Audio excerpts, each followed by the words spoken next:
Hello, everyone. Welcome back to another episode of the Cup of Joe with Joe and Joe podcast. I'm your host, Joe, and with me, as always, is my wonderful co-host, Joe. A little bit of iced coffee tonight, and Joe, we just get right into it with this episode, and I was not ready. I was like, oh shit, it's gonna happen, just like every other episode of Bleach that I've been watching. Not shut up while I watch these episodes. I freak out too much. This one in particular, oh boy. This is peak for me. I don't know if anything else is going to live up to it. This might have been my favorite part. I'm interested to see your reaction to what I have to say, because Bleach, TYBW, episode 10, I liked a lot of it, and I'm really disliking another lot of it, but on a different side. Like, this episode is almost split perfectly down the center for me of, like, shit that I enjoy and shit that I do not enjoy. Start off with the good, as you do, because, I mean, this episode also starts off with the good. We pick up battling between the two Kenpachis. You got Unohana, you got Zaraki. They're fucking duking it out in the basement of the Soul Society. They just walk down the steps, boom, there they are. They got the spare fridge and the CCTV down there where they play Smash. Unohana is trying to teach him how to do Zanjutsu, and I just put together in my head, like, yesterday, I was like, oh, Zanjutsu is... It's Shikai and Bankai. It's teaching him how to listen to his sword and, like, awaken his inner power, as we come to find out, or whatever the fuck. But the battle between those two, awesome, pretty fucking great. Doesn't really meet the same highs as Old Man Yama versus not at all. Yuhaba. Not at all. Yeah, but it's not supposed to, like, this isn't like there are like hundreds of years of history here, but at the same time, it's just like this is not the same thing at all. Totally fine. However, something that is similar, we see a new Bankai from a character that we've never seen a Bankai for before. Unohana's Bankai. And I didn't know what to expect from Unohana's Bankai. I knew in the past, I was like, okay, so she's medical. Her Bankai might be something similar to like a medical field type of thing. But then when she starts using her, it's keto, right? That she was like, I learned all this keto to help heal myself. Yeah. So she starts doing some of that shit, and then she grabs her blade, and in one of like the fucking sickest shots, just starts dragging her hand, and the blood is trailing behind across the blade, and it's the fucking Bankai. And I was like, oh fuck. And then it's just waterfalls of blood come pouring down from the sky, and the entire everything is blood. Everything is blood, and the sword comes up out of the blood pool, and the sword is blood. And we look at Kenpachi, and Kenpachi's blood, and then the air is blood, and then we're in a fucking blood. It's everything's fucking blood, Joe. This is horrifying. Very on point for someone who used to be a criminal who was like the master of all fucking arts back in the day. Like, I was like, holy shit, this is crazy. And I think we come to find out. Tell me this if you know this. Is it Unohana's sword's ability, or is it just like her keto healing ability? How is she constantly reviving Zaraki? Because like she says, she's like, I'll keep killing you and bringing you back until you reawaken, because we come to find out Zaraki's been like suppressing himself subconsciously so he can enjoy battle for hundreds of years. But how is she like bringing him back? Supposed to be the keto. Okay. That's what it's supposed to be. And it doesn't really get explained that much in the manga. Honestly, we got a little bit of it more here in the anime. The manga's even vaguer, but whole idea is that she has mastered keto so well that she can put someone on the verge of death, like on the very, very edge, and then bring them back. And that's what she's been doing with Kenpachi. It's not necessarily the Bankai's or Shikai's effect. Oh boy, Joe. Let me tell you, when I literally, this is the part where I was the loudest. Like when she just because I wasn't ready for it. Like she just full on goes Bankai, and I was like, oh no. I was like, I was jumping up and down. I'm like, they're doing it. I'm like, because I knew it was happening, but like when it actually does happen, you're like, holy fuck. And it's I believe the name is Minazuki or something like that. Yeah, it's something along those lines. Oh god, it looked gorgeous. The fucking when she starts whipping those blood blades, like slicing everywhere, I'm like, oh god, I'm in heaven. When she makes a fucking like the hamster ball out of the blood, like swirling around her, and they start lashing out at Kenpachi. The visuals of the fight are fucking incredible, like in almost everywhere. There's a part where Zaraki starts like reawakening like some of his latent strength, and it's the moment where he there's a little footsie switch up. Unohana notices like something's changing in him, and like you just get a shot of Kenpachi's feet like moving across the blood, and then you get it's the same thing with Ichigo when he disappears. It's like a very minute to like no sound or audio cue, and then it's just Zaraki appear. He's like zigzagging across the blood, and then all of a sudden he slashes down in front of Unohana, and she's like, "Oh shit, he's coming back. He's waking up, baby." And that shit is just mwah mwah. Oh, so good, so fucking good. Even the part where it's he's like lashing down at her, and all of a sudden his arm like. I don't know if it's artistic intent or if it's actually happening, but all the fucking flesh and muscle falling away from his bones, and so you just get like the one arm and half the face that's like the skull, and I was like, oh, this is so Kenpachi. Like, this is incredible. The thing about this that I wasn't the biggest fan of is the fact that we have to keep interrupting the battle to then go back to the past to give greater context for certain things. In the Yamamoto and Yuhaba fight, it wasn't that bad because it wasn't like full-on scenes of them like in the past doing shit. You got like artistic representations of Yamamoto with like the pile of Quincy bodies behind him and Yuhaba staying on top of that, and that was even then, it wasn't like a flashback so much as it was like a one of the remembering, and it's like they're superimposing the past onto the current battlefield as they're advancing towards each other, and then that becomes reality when Yamamoto uses his fucking Bankai to revive the dead fallen soldiers, and they start clawing at Yuhaba, and that was cool as fuck, and it gave some historical context to what's going on with the fight between the two characters. Great. This one does something where I'm just kind of like, I don't need this. I don't know about you, but I don't need this much, Joe, where it's just like multiple scenes of them just in the past, and it's just Unohana explaining and expositing the fuck out of the viewer, just being like, oh, and so in the past, you also were just like me because you had no other equal, and you were so incredibly strong, and because of that strength, when you found me, we were like soulmates, and we could go on forever and do this shit, but then you realized, oh no, you're better than me, and you didn't want it to end because you're having so much fun, and so because of that, you started locking away your own power, and I'm just like, yeah, I got it when you started talking about it in the beginning, like you gave like a one-line thing, being like, because you wanted to preserve battle, you locked away your shit. That's it. That's all I need. I don't need you to keep on going and just being like, this and this and this and this. I'm just like, just show me. Okay, yeah, I really enjoyed the flashbacks just because I didn't even think we were going to get them. There's a little bit of it in the manga, but very little. Like the fact that we even got a flashback fight, which it wasn't like a full-on fight. It was a lot of like stills, but I enjoy it. I can never have enough of that stuff. So for me, I felt like that all of first part with Zaraki and Unohana, flashbacks, all that stuff, I thought was perfect. I enjoyed every single moment of it. And the stuff later on that we'll talk about, I still enjoyed it. But this first part, I felt it was the perfect amount of flashback.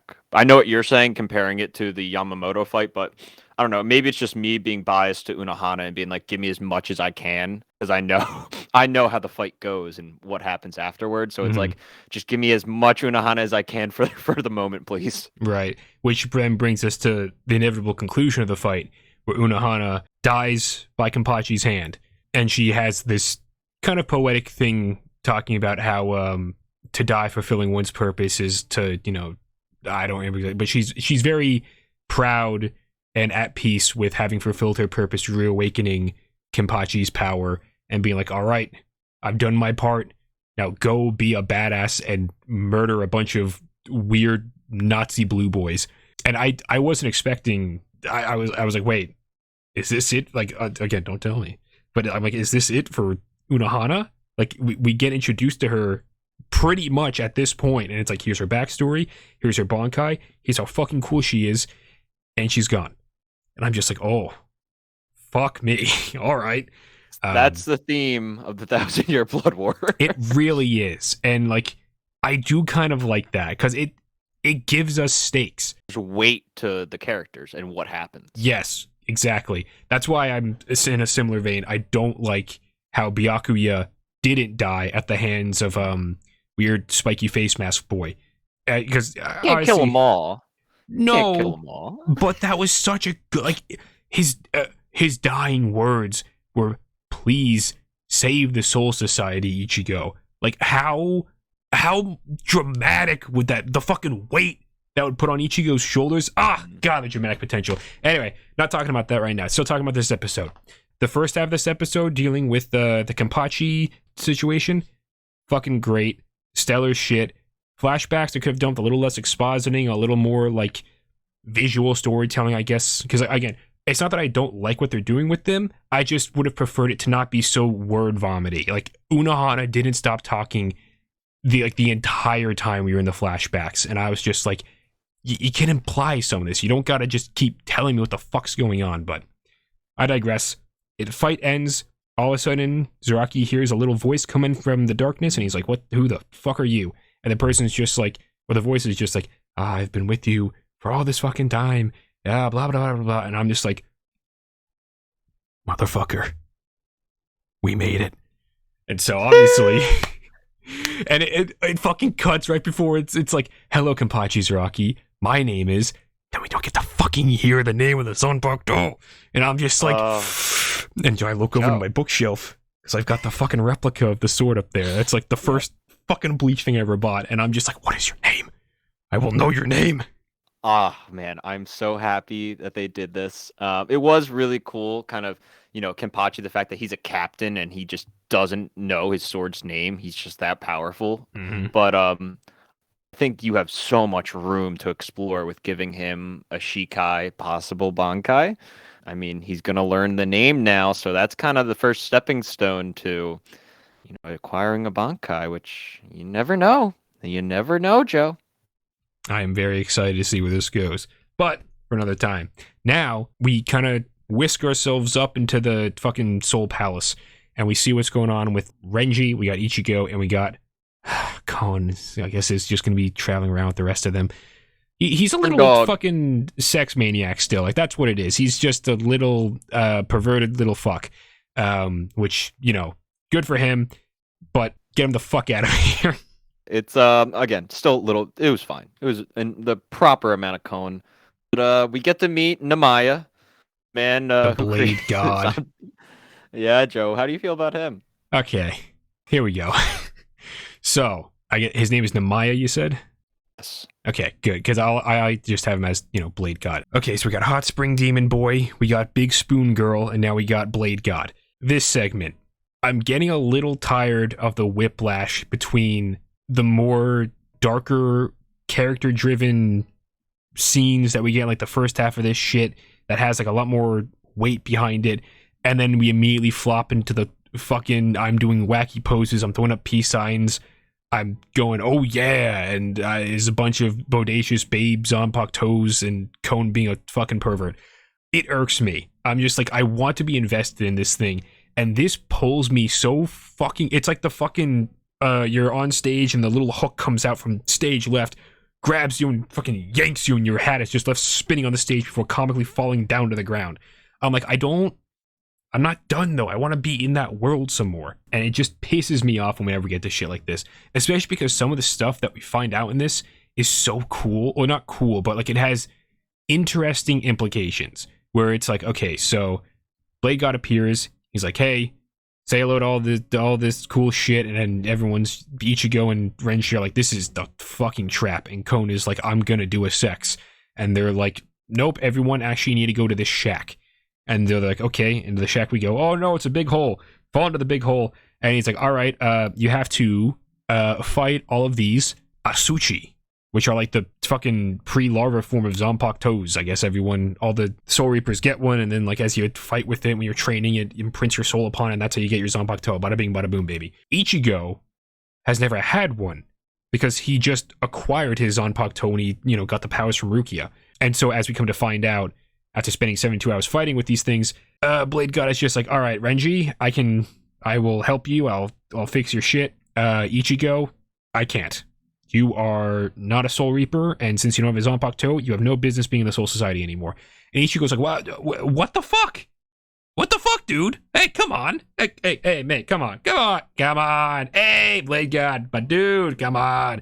And Blade God's just like, yeah, no. and he fucking spirits away Ichigo back to the world of the living. Says something very interesting where he's just like, you gotta learn your roots first. And then even then, if you learn them, will you have the strength to return? Or will you want to? And I'm just like, that's kind of tight as fuck, dude. I'd like to see that. That's not even like, and that's the other thing, Joe. I'm just fucking gonna tangent on this real quick. That's not even in the episode proper. The episode proper ends with them in the hole and him just, Blade God just going like, all right, fight these guys. See you next episode. And then you get end credits where it's all this other shit happens where he's like, all right, I'll help you, Renji. Ichigo, you gotta get the fuck out of here. Ichigo gets mad. He spirits him away. I'm just like, what? Why? It's just such a weird edit. I would have been like, all right, have everything up to the point where Ichigo gets teleported in the episode, and then have the after credit scene be Ichigo realizing he's in front of his family clinic again. Like, that's what you put at the end. You don't put all of that shit at the end. Like, what the fuck are you doing? I was like, I hope Joe watched the end credit scene this time. Yeah, because when it ended, I was like, did that just fucking end? Until I looked at the timestamp, and I was like, well, that's a lot of minutes after the credits. Hang on a sec. So I skipped forward a little bit. I saw that, and I got mad because I was like, what the fuck is this? What the fuck is this? I got very angry at that. Yeah, it's very strange. I mean, this is the issue when you try and, you're converting a manga to an anime. There's not filler, but the fact that there exists like, these kind of like cutesy comedy moments. The way like the chapters are split up, like that wouldn't be in the actual chapter for Unohana. Then it kind of confuses you because you're like, okay, the episode before this, why didn't we just the part of Unohana starting the fight and put it here and make that all one episode? Look, it's easier said than done. And I completely get what you're saying. For me, it's kind of hard to upset me, and I didn't really mind it. I do see what you're saying, where it's like, okay, it very much felt like 2 episodes kind of crammed into one. What I did like about this second part, well, I'll start with this, Namaya. I could care less about him. I don't really think I find him annoying. A lot of people like him. I don't find him that cool. His harem's pretty cool. His harem is just a bunch of Zanpakuto toes, which I will say, when they were like, this has got to be a trap, I immediately was like, oh, they're all Zanpakuto spirits.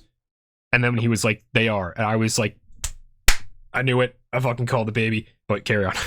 I kind of like how they skipped over the fight in the actual like little pit thing. I'm like, we don't need that. I'm like, couldn't care less. Don't care. Like, you don't need an episode of them training in the goddamn, like, oh my god, I would have lost my shit. Yeah. But what I like is, especially maybe from your perspective, as somebody who didn't know what was going to happen, like when you hear him say like, you failed, Ichigo, you think, oh, okay, but like he'll get another shot. And it's like, no, you fucked up. You don't belong here. You're going home. You realize it like, oh, fuck, like they actually sent him home. What the fuck's going to happen? Which I like. And now getting into a very, very important arc, Joe.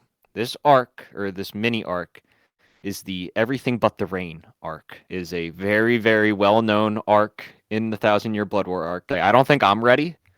This is right about where I stopped reading the manga. Oh, perfect. Yeah, so like I know about like half of what happens. I don't know too much about the other details. And then basically once the show comes back for the next core, I'm going to have no clue what's going to happen. Fuck yeah, dude. Oh, yeah. Also, Blade God has a smartphone. I don't even want... This is just another... I'm going to keep a running tally of times Bleach fucks with me with its strange technology. Blade God smartphone, tick. There's another one. That's all. But other than that, this episode, again, stellar in some parts. Some other parts really fucking pissing me off. But mostly, like, it's just pissing me off from, like, a tone standpoint. Still looking forward to the rest of this. We got episode 11 coming out next week, and then I believe the day after Christmas when the episode 12 and 13 will air together, and it's been reported or officially confirmed. I don't remember exactly which, but 1 hour special, 12 and 13 on the same day. So I don't even know if it's gonna be just 12 and 13 on the same day, or if it's gonna be a full 1 hour thing. I don't know what the fuck is happening, but the end of the core is coming up, and it seems like it's gonna be something pretty special. And based on what you're saying about this Everything But the Rain bullshit, I'm excited, baby. So, that being said, everyone, we hope you're enjoying Bleach as much as we are. Remember, hashtag Bleach Sluts. I don't know. Now that of us have Twitter, I don't know we're gonna hashtag that shit, but I mean, start doing it, and then we'll say, we started that. Eat on shit. Pinterest, I'll see it. Sure, do it on Pinterest. Bleach sluts on Pinterest. We'll start a community on Pinterest. But yeah, that's been just the two Joes. And as always, remember, we'll love you, we'll leave you, and goodbye, everybody. Fuck me.